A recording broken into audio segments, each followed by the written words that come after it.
खूप मोठ्या उंचीवर असतात आणि कधी कधी एकदम पशुत्वाच्या पातळीवर येतात. कर्णाचं उदाहरण घ्या. ज्या वेळेला त्या एकवस्त्र रजस्वल्या द्रौपदीला दुःशासनाने खेचून आणलं, तिच्या लांब सडक केसांना धरून, आणि ती खूप घाबरली होती. आणि त्या दुर्योधनाच्या सभेमध्ये तिने बघितलं आपले 5 नवरे खाली माना घालून बसले होते, त्यांचा उपयोग होणार नाही. मग तिथे अतिरथी महारथी होते, द्रोणाचार्य, कृपाचार्य, भीष्माचार्य. त्यांना ती विनंती करायला लागली. ते म्हणले, द्रौपदी आम्ही तुला मदत नाही करू शकत. अर्थस्य पुरुषो दासा, आम्ही दुर्योधनाचं अन्न खाल्लंय.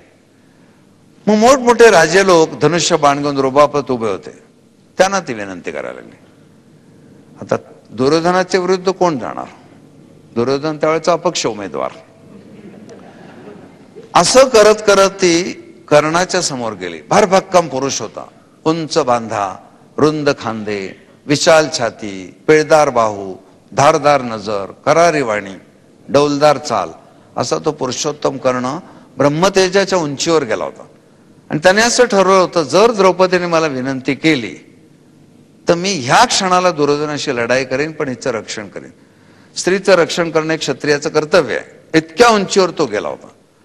द्रौपदी काय विचित्र म्हटली पाहिजे, आपल्यावर प्रसंग काय आलाय, कोणाची मदत घ्यायला पाहिजे ना. त्याच्याकडे असं बघितलं, ह्या सूतपुत्राची काय मदत घ्यायची, मान वेळावी, निघून गेले. एका क्षणात तो उंचीवरचा कर्ण खालच्या पातळीवर आला, पशूच्या. आणि तो पहिल्यांदा बोलला. महाभारत वाचल्याला माहिती असेल, दुःशासना ही कोणी सती सावित्री नाही, 5 पांडवांची रखेल आहे, फेड तिचं वस्त्र. दुःशासन आधीच माकड, त्यात तो मद्य प्याला, त्यात त्याला भूतबाधा झाली. मग तो काय गुरुचरित्र वाचेल काय? त्याने तिच्या निरीला पहिल्यांदा हात घातला आणि ते महाभारत घडलं. पण द्रौपदीने थोडा विचार केला असता, याची मदत ह्या क्षणाला घ्यायला पाहिजे. आता मी मुंबईचे लोकल मधनं चढताना असे पडायला लागलो तर कोणाचा हात धरतो ना? त्याला विचारतो, गोडबोले का गायकवाड? पडायला लागलं असतं धर ना कोणालाही. एवढा विवेक त्याने केला असता, महाभारत बदललं असतं सगळं. पण हा असा कर्ण खरोखर विचित्र होता. काय काय त्याचे नमुने होते. म्हणजे धनुराशीच मुळात अलेक्झांड्रा हे रत्न आहे ना, त्याच्यासारखे. अलेक्झांड्रा हे विविध रंगी रत्न आहे. तसं ह्या लोकांचं काय सांगता येत नाही. कधी एकदम उदारपणा, कधी साध्या साध्या गोष्टीत कंजूसपणा. म्हणून हिला अनप्रेडिक्टेबल अशी राशी म्हणतात. आता 9 राशी आपण पाहिल्या आणि आपल्याला किती महत्वाचे रंग मिळाले. एक एक राशीचा एक एक रंग आहे. म्हणून लोक जेव्हा म्हणतात ना कुठली राशी चांगली कुठली वाईट, त्यांना आम्ही सांगतो माणूस कधी जातीवर जात नाही, माणूस राशीवर जातो. आणि तो त्याच स्वभावाने असतो. म्हणून तुकाराम महाराज म्हणाले होते, आधी होता वाग्या त्याचा झाला पाग्या, त्याचे एळकोट राहीना मूळ स्वभाव जाईना. आधी होता ग्रामजोशी सेनापती केले त्याशी, त्याचे पंचांग राहीना मूळ स्वभाव जाईना. तर मनुष्य असा मूळ स्वभावावर येतो नेहमी. आणि मग आता मगाशी काय उदाहरणं दिलीच मी तुम्हाला नवरे लोकांची. की आता आपल्या बायकोला बरं नसेल, सिंहराशीचा नवरा की चेहरा तिचा उतरलेला असतो, सरळ व्यावहारिक भाषेतच तो बोलतो, काय बरं नाही की काय तुला, संपला विषय. वृषभवाला लगेच म्हणेल, हे प्रिये तुझं मुखकमल असं म्लान का बरं झालंय. वृश्चिकवाला विचारतो, काय थोबाड असं का तुमचं आज. तिसरंच काहीतरी काढतो तो. या गमती आता 12 राशी संपल्यावर मी आपल्याला सांगणारच आहे. पण या 9 राशीवरनं आपल्याला एक मनात कल्पना आहे, काय तऱ्हेची माणसं जगात भरली. अवघ्या 12 राशीत एवढे लोक भरलेले आहेत. उरलेल्या 3 राशी पाहण्यापूर्वी आम्हाला काही शंका आहेत, विचारायचे आहेत. ते म्हटलं बरं या तुम्ही पण भेटू, तुम्हाला काय विचारायचं विचारा, लोकांनाही प्रबोधन होईल. रसिको, मगाशी मी आपल्याला म्हटलं तिची 4 मंडळी आहेत, त्यांना काय शंका आहेत आपण बघूया. विनय, आपल्याला काय विचारायचं? उपाध्यायांना असं विचारायचं वाटतंय की एवढ्या तपशीलवार तुम्ही सर्व वर्णन करता आणि खूपसे बायकांचे वगैरे प्रश्न असतात त्यात किंवा त्यांचे स्वभाव असतात, तर आपली रास वृषभ आहे का? मला असं वाटतं विनयची राशी बहुधा वृषभ असावी. माझी आहेच. हा, आणि तुम्ही किती सुंदर दिसताय आणि मी कसा दिसतोय बघा तुम्ही. याच्यावर ना वृषभ नाहीये, पण आपण बरेच लोक विचारतात राशी कुठली आहे, राशी कुठली आहे. मला 12ही राशींचं व्हावं लागतं. वृषभ राशीचा बोलताना वृषभ राशीच्या माणसाच्या भूमिकेत शिरायला लागतं. तर मला असं वाटतं कार्यक्रम संपल्यावर आपणच ओळखा माझी राशी आणि सांगा. तरी पण तुम्ही सांगाल.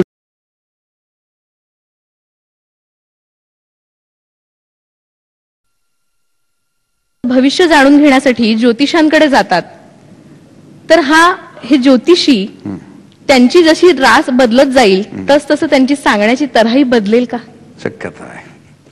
सांगण्याची पद्धत बदलत जाईल. आता वृषभ राशीचे एक गृहस्थ आहे ते विनय. समजा त्यांच्याकडे कोणी मुलगी आली, भविष्य विचारायला अर्थात, तर ते त्यांच्या पद्धतीने सांगणार. मी अशी आपल्या सिंह राशीवर बोलताना नेहमी सांगतो ना, ती हसली हे साधं वाक्य आहे. सिंह राशीचा माणूस व्यवस्थित सांगतो ती हसली. हे वृषभवाले काय म्हणतात, तिच्या जीवनीच्या फाटकातून स्मिताचे बालक डोकावले. मग आम्ही 10 वेळा त्यांना विचारतो कोण डोकावला, मग कळतं आपल्याला. आणि मेषवाल्याचं काम फारच सोपं आहे, तिने दात काढले. म्हणजे त्या म्हणतात ते अगदी बरोबर आहे. ज्योतिषी कसा आहे त्याच्याप्रमाणे तो उत्तर देतो. काय काल असं होतं की एक साधं वाक्य लिहायचं असतं, दिवसामागून दिवस जात होते. सिंहराशीचा माणूस व्यवस्थित गद्यात लिहितो, दिवसामागून दिवस जात होते. हे वृषभवाले लिहितात, किरणांची वेशभूषा करून दिवस दिमाखात चालले होते आणि तारकांचे पैंजण घालून रात्री पदन्यास करीत होत्या. काय कळलं?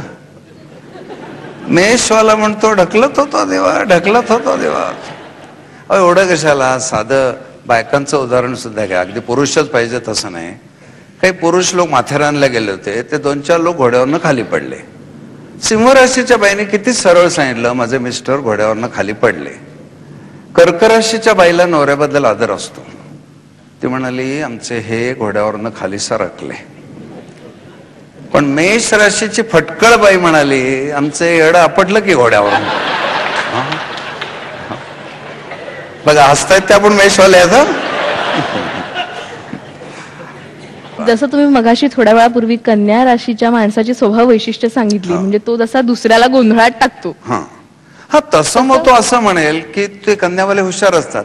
ते विचार कधी लग्न होईल, तर ते सेफ साईड म्हणून वैशाखात म्हणून सांगतात. कुठल्या वैशाखात ते माहिती नाही, होईल तेव्हा होईल असं पण गोंधळात टाकू शकतात. ते तसा थोडा फरक येऊ शकेल. पण सर्वसाधारण ज्या प्रश्नाला एक ठराविक उत्तर आहे तिथे राशी फारशा डोकावत नाही. तुमचं बाब डिसेंबर महिन्यात योग आहे किंवा नोव्हेंबर मध्ये अमुक तारखेला योग आहे, या पद्धतीचीच पत्र येतील. माझ्या बाबतीत वेगळाच अनुभव आला मला की मी मावशीत काम केल्यामुळे सासरे म्हणाले जन्मपत्री नको व्हायचं, मेडिकल सर्टिफिकेट बघा.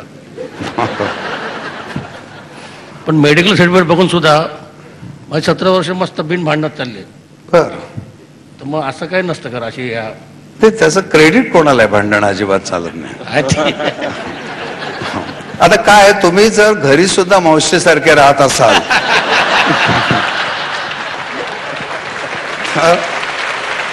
असं होऊ शकतं की नाही की त्या म्हणतील ना आपली मावशीच आहे, आणि त्यामुळे दोघी समलिंगी व्यक्तीच्या भावनेवर आलं की मग भांडणं नाही होत. बरं आहे पण तुमचं ते काय सांग. बरं आता तुम्ही मगाशी मी ते ऐकलं माहिती, कन्या रास जी आहे ती दुसऱ्यांवर टेन्शन देते नेहमी. आता आमच्या सविता मालपेकरांची रास सिंह आहे.